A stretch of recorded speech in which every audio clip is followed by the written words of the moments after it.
Halo, kembali di Autonet Max dengan Audi. Dan bukan gue lagi nggak lagi nyari wangsit dan nggak jadi spirit doll juga. Cuman yang pasti ya, pasar motor matic, terutama motor klasik retro, itu emang lagi rame. Karena seperti kita tahu ya, pelopornya memang di Indonesia ini diawali sama si Honda Scoopy. Tapi itu juga karena dia datang duluan. Tapi di luar Indonesia, itu didominasi oleh malah Yamaha Vino. Ya, lagi-lagi di Indonesia dia kalah langkah ya karena datangnya belakangan. Cuman kalau gue lihat, Yamaha nih belakangan ini berusaha melakukan counter punch, pukulan balasan. Kenapa? Karena baru-baru ini dia meluncurkan satu motor matic tapi retro ini, Yamaha Fazio. Dan uniknya, motor ini adalah motor hybrid pertama di Indonesia yang kalian bisa beli dengan harga tanda kutip terjangkau. Cek detailnya di video ini.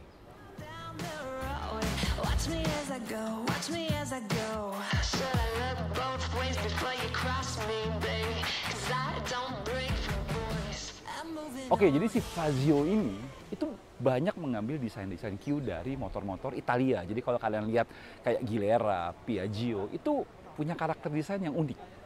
Tapi ini dimasukkan ke dalam motor ini sehingga dia membuat seleranya selera Eropa ya. Jadi kalau kalian lihat Vino maupun Scoopy, kalau menurut gue itu seleranya retro tapi Asia Tenggara. Kalau ini lebih retro tapi Eropa, lebih elegan. Kalian lihat nih, gue sih bercandainnya ini pizza rasa yakiniku ya. Sekarang kita ngomong bagian depannya ya, desain bagian depannya. Jadi kalau kalian lihat ini Italianya kuat, kental.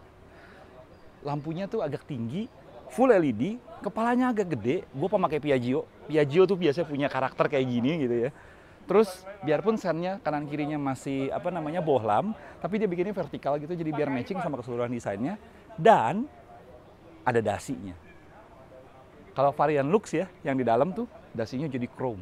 Dan ada juga option ini kayak dikasih stiker jadi ada aksen-aksennya gitu. Ngeprint sendiri aja ntar tempel-tempel. Galakan UMKM. Itu bagian depannya. Untuk bagian sampingnya, kalau kalian lihat di gambar, kesannya skutik ini kecil. Kalau kalian lihat ukuran gue 174 dengan skutik ini gede. Sumpah gede. Bukan gede sampai gede banget ya, tapi kayak bongsor gitu loh. Kalian lihat tarikan garisnya tuh matching sampai ke bagian belakang. Biarpun gue nggak tahu ini versi Mass Pro atau versi praproduksi, tapi matching-matchingnya masih agak lari ya di sini sama di bagian depan tuh kayak nggak nyambung. Sayang, harusnya plastiknya bisa lebih bagus lagi. Dan kalau kalian lihat ini ada gap-gapnya nih. Sama di sini masih agak kurang keker dikit gitu. Tapi untuk bagian lainnya, gua nggak ada masalah dengan plastiknya. Dia finishingnya bagus, catnya juga lumayan, dan secara keseluruhan desain juga bagus. Di bagian sini nih yang unik nih. Dia tuh ada aksen, dikasih baut 2 biji gini. Ini bukan cuma gaya-gayaan doang, karena ini ada aksesoris kayak jaring tambahan atau aksen yang berbeda bisa kalian tempel di sebelah sini. Jadi ini bisa dicopotin dan digonta-ganti. Ini kayaknya mounting langsung ke frame. Jadi kalau gue tadi ngusulin ke Yamaha, pasangin tas yang kulit gitu, separuh doang. Retronya masuk langsung. Dan gue sukanya Yamaha kali ini total, karena covernya, knalpotnya, cover mufflernya aja juga dia bikin senada dengan garis-garis desain bodinya. Jadi membulat tapi ada aksen kaku-kakunya dikit. Cocok sama tuh, desain, elemen desain dari skutik ini. Di bagian belakangnya seperti tadi gue bilang, elemen desainnya itu konsisten. Kalau kalian ingat depannya tadi tuh lampunya agak vertikal, termasuk lampu sennya juga vertikal, kanan kirinya desain itu berlanjut ke bagian belakang. Semuanya vertikal, vertikal dan vertikal. Tapi sayangnya kalau di depan kalian dapat lampu full LED, lampu utamanya, di sini semuanya masih bohlam. Dan ada kayak emboss plastik sedikit Yamaha di sini, dan ininya bagus ya. Kayak keker gitu, dan dia bikinnya nggak bulat atau lancip-lancip, dia bikinnya agak mengotak sesuai dengan keseluruhan bodinya yang memang mengotak. Mudguardnya juga ukurannya besar dan matching ya di antara bodinya. Jadi nggak sampai yang terlalu lebar kayak skutik-skutik Taiwan gitu kan, tapi juga nggak kekecilan banget kayak skutik-skutik biasa. Jadinya pas, ukurannya pas dengan si keseluruhan desainnya. Sekarang ke bagian kaki-kakinya. Dan nggak afdol ya kesannya kalau sebuah skutik yang menganut elemen neo retro atau neo klasik itu peleknya gede. Ini peleknya kecil. 12 inci. Jadi depan belakang dia pakai pelek 12 inci dibalut dengan ban 110/70. Kalau menurut gue ya, terutama bagian belakang nih ya, karena dia bodinya bongsor, andai aja bannya tuh dia kasih 90 lah tuh. jadi lebih mengotak, lebih penuh. Jadi kelihatan lebih proporsional sama bagian desain bodinya. Dan dia pakai ban Dunlop. Unik ya. Ini dia pakai Dunlop Scoot Smart. Gua nggak tahu juga, ini baru kayaknya, ini baru kerjasama, dan bannya depan belakangnya sama, profilnya juga sama depan belakang. Sekarang kita bahas mengenai mesinnya atau engine-nya. Jadi basic engine-nya adalah Blue Core engine, 125 cc, mirip sebenarnya sama si Yamaha Gear. Cuman bedanya si Fazio ini dia sudah pakai sistem hybrid atau mild hybrid lah. Dan ini pertama ya untuk Yamaha. Sistem mild hybrid itu sebenarnya apa sih? Simple. Dia kan punya SMG ya, starter motor generatornya buat starter motor biar halus. Tapi kali ini fungsinya nggak cuma buat nyetar motor aja. Kali ini dia fungsinya untuk menambah akselerasi motor.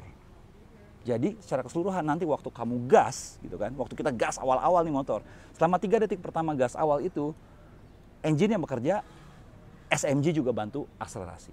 Otomatis torsinya jadi lebih gede, akselerasi bisa lebih cepat, efisiensinya makin bagus karena mesin tidak bekerja penuh gitu kan. Dia akan ngambil tenaga dari si aki untuk bantu akselerasi.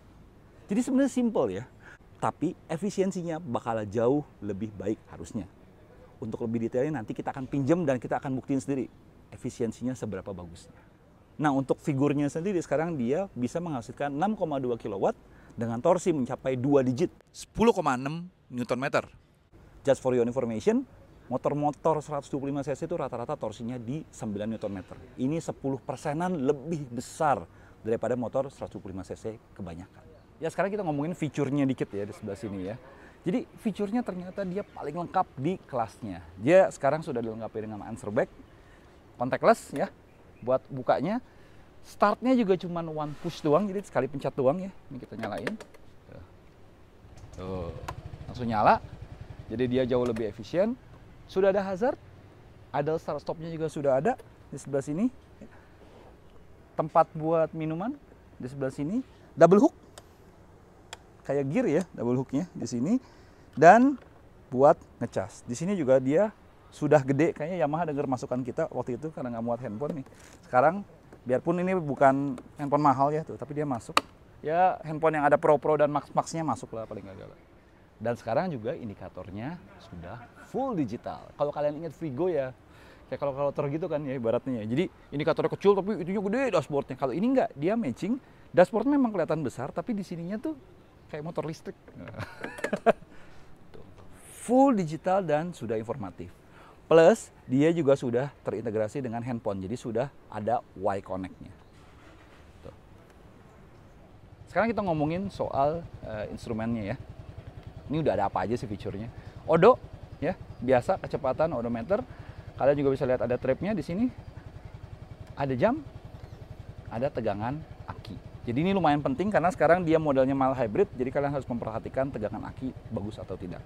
Dan di sini juga ada assist. Jadi kalau lagi jalan nanti kelihatan ada indikator bahwa dia lagi di assist atau mild hybridnya lagi bekerja atau tidak. Mild hybridnya akan bekerja 3 detik waktu dia akselerasi dari awal untuk membantu akselerasi. Nah sekarang kita lihat bagasinya. Bukanya tinggal gini doang. Tekan dikit. 17,8 liter. Terbesar di kelasnya.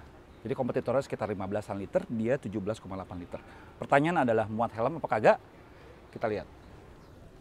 Ini kayaknya kali ya, gue nggak tahu nih helm nanti kalau kalian dapat atau kagaknya. Oh, berarti harus begini. Nah, ya. Kalau Lexi kalian harus balik. Kalau ini taruh gini dengan space yang masih cukup banyak di sini. Ditutup dengan mudah. Dan ada satu detail lagi yang sebenarnya kalau kalian pemakai Y-Connect ya, ini yang menarik nih. CCU-nya. Ini buat diagnostik ya. Dia bisa dipasang di sini dan di atasnya sini dia ada QR code untuk pairing dengan Y-Connect kalian. Jadi nggak usah nyari-nyari nomor rangkal segala macam, tinggal pakai QR code, cepret, foto, langsung bisa pairing dengan sistem Y-Connect. Oh ya satu lagi ya, kalau kalian ingat bagasinya kenapa begitu gede? Karena akinya pindah ke bawah sini. Tuh. Jadi tidak diharamkan untuk meniru langkah kompetitor. Tapi yang pasti dengan pemindahan aki di sini, lantainya jadi lebih tebal dan untungnya tuh, decknya masih cukup rendah sehingga kalau kalian inget gue naik Beat tuh kayak pakai dingklik, kaki gue sampai begini banget dan ini mentok gitu. Ini untungnya enggak, karena decknya lebar dan agak rendah ke bawah. Masih acceptable untuk penggunaan sehari-hari dan postur gue. Sekarang kita lihat posisi ridingnya seperti apa. Gue 174 ya, lihat nih, naik. Jadi seat headnya itu sekitar 750 mm atau 75 sentian. Kalau kaki kalian agak pendek ya, sebenarnya sih nyampe, tapi joknya memang agak tebal, jadi agak sedikit ngangkang gini ya. Tuh. Tapi kalau gue sendiri dengan postur gue ini enak banget. Tuh. Kedua kaki napak dengan sempurna, dan kalau kalian naikin kaki, ini deck lebar main ke lapangan bola. Bisa maju mundur gini, kalian masih bisa naruh barang lagi di tengah-tengah ibaratnya, tuh dengan safety ya. Atau kalian miringin gini juga tuh. Dan yang gue suka dari karakter sebuah motor-motor Italia itu biasanya si stangnya itu agak tinggi. Jadi kalau kalian inget ya motor-motor lokal ya, Asia Tenggara khususnya, biasa stang tuh agak pendek. Dengan postur gue yang badan gue agak tinggi, gue duduknya agak begini, agak membungkuk gitu. Tapi si Fazio ini, posisi gue agak natural dan joknya lebar. Ini perjalanan jauh bakalan lumayan enak. Percis lah kayak saudaranya Italinya ibaratnya kan. Tapi jangan khawatir juga, biarpun memang motor ini kelihatan agak lebar ya. Pada dasarnya beratnya sendiri dia enteng. Jadi beratnya sendiri nggak beda jauh sama si Gear 125. 90-an kilo juga, nggak nyampe 100 kilo. Jadi untuk maneuverability-nya dan handling-nya sendiri harusnya tidak ada bedanya sama compatriotnya yang lebih ramping. Tapi ya tentu saja ya, motor-motor zaman sekarang itu nggak bisa lepas dari namanya common part. Yang kadang-kadang agak merusak elemen desainnya. Yang paling gue notice adalah pionnya gini amat, fosil banget. Nggak matching gitu loh, jadi kayak dia udah bulet-bulet, terus agak klasik-klasik. Ini harus bikin bulet. Kalau gue beli ini motor ya, gue ganti bulet, chrome. Dapet banget. Kedua, inget nggak nih handle-nya handle apa? Ini handle-nya Vino nih. Cuman kalau Vino kadang-kadang suka dikasih aksen kan, warnanya beda-beda. Kalau ini sama persis. Harusnya bisa redesign dikit lah ibaratnya. Dan kalau kalian lihat peleknya, untung nggak pakai pelek jadul. Tapi tetap aja pakai pelek yang dipakai sama saudaranya, si Frigo. Jadi kalau kalian lihat nih ya, peleknya. Peleknya Frigo, tapi untungnya desainnya masih lumayan matching sama keseluruhan desain motor ini. Jadi nggak terlalu kayak, salah desain banget nih. Masih oke lah. Nah yang gue bahas ini adalah varian Neo. Jadi dia ada dua varian, ada varian Neo, ada varian Lux. Yang Neo ini warna-warnanya cenderung lebih bright, lebih metalik, tapi agak ke candy-candyan gitu. Youth lah, muda gitu. Sedangkan yang varian Lux-nya itu yang di dalam, ntar kita lihat abis ini, itu warnanya matte dan lebih elegan. Kita lihat.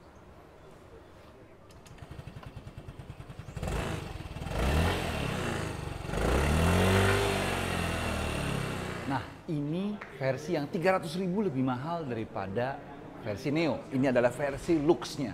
Dia tersedia dalam dua warna, silver dan black matte. Perbedaannya apa dibandingin versi Neo-nya? Paling simple. Catnya dia matte. Stikernya nggak ada, cuma diganti tulisan Fazio di sini yang pasti gua akan kletek, jujur aja. Karena kenapa? Karena di sininya chrome. Dia kasih detail-detail di sini chrome. Jok juga dikasih warna yang beda. Ada colornya kayak burgundy red gitu lah ibaratnya. Terus kalau bagian depannya, dasinya nih jadi lebih kelihatan dasi nih. Dia kasih chrome juga di bawah tulisan Yamaha-nya.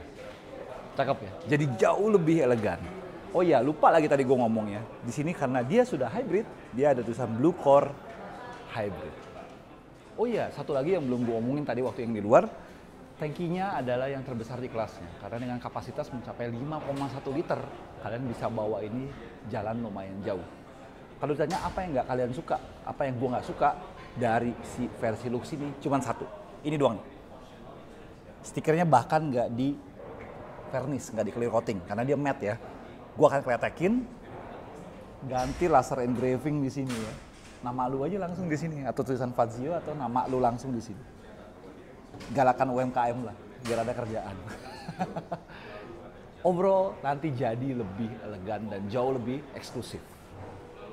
Oke, sekarang kita sampai pada penutupnya. Kesimpulannya apa sih si Yamaha Fazio ini? Kalau menurut gue sendiri, Yamaha Fazio ini membawa sesuatu yang baru, sesuatu yang beda. Dia sebagai landmark sebuah era baru motor hybrid di Indonesia. Karena ini pertama kalinya motor hybrid accessible, terjangkau buat kebanyakan orang. Jadi kalau kalian mikir motor listrik, kalau menurut gue tetap motor hybrid, apalagi mild hybrid kayak gini ya, itu merupakan langkah yang tepat untuk orang mencoba sebuah teknologi baru. Di samping itu dengan proporsi harga dan fitur maupun desain yang fresh, ini merupakan suatu suatu tawaran yang menggiurkan. Yang pasti kompetitornya harus banyak berbenah melihat spesifikasi dan desain seperti ini. Ya memang ada beberapa detail-detail kecil yang menurut gua karena penggunaan common part ya, bikin desainnya agak out of design dikit lah. Tapi itu bukan sesuatu yang yang benar-benar bikin gimana banget. Kalian bisa modifikasi sendiri dan gue bisa bilang motor ini adalah kanvas yang tepat untuk menuangkan kreativitas kalian. Jadi, kembali lagi, ini salah satu motor yang patut diwaspadai oleh kompetitornya. Thank you udah nonton. Kalau kalian suka video ini, silakan komen, klik like, dan subscribe, tekan tombol lonceng untuk tahu notifikasi video-video terbaru dari Autonet Next. Audi sign off, thank you udah nonton.